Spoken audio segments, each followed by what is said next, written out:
Hello, today we're going to look at powers and roots, and we're going to interpret what they mean and also evaluate them. So if we go to powers first of all, if we look at powers first of all, the power of this term here is 2, that little number in the top right of the other number. So this means we've got to multiply the 3 by itself 2 times.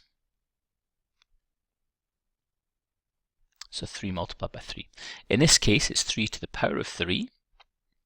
So we're going to multiply the number 3 by itself 3 times. And in this case, it's 3 to the power of 4. So it means we've got to multiply the 3 by itself 4 times. Please also be aware that powers are also called indices as well. So if we just evaluate these numbers, because occasionally you'll be asked to do that, 3 times 3 is 9.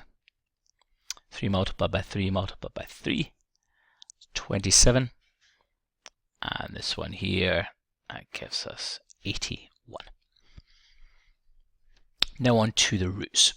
So if we are asked for the square root of 49, we've got to ask ourselves what number multiplied by itself gives us 49. Or, another way of thinking about it, I'm going to put a little 2 in here. Now over the years, for some reason, the 2 has been missed out of this. Now another way of thinking about it is what number multiplied by itself 2 times gives us 49.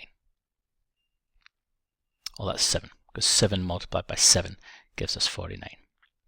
Now on to what we call the cube root, or the third root.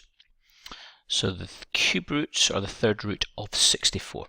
So what number multiplied by itself 3 times gives us 64? Well, the answer is 4. So 4 times 4, 16, multiplied by 4, 64. So 4 multiplied to get 4 to the power of 3 gives us 64. Therefore, the third root of 64 is 4. Final one. This time the fourth root of 81, or the quartic root. So what number multiplied by itself 4 times gives us 81? Well, the answer is 3 there. There's 3 multiplied by 3 is 9, multiplied by 3 is 27, multiplied by 3 is 81. Goodbye, and thanks for watching.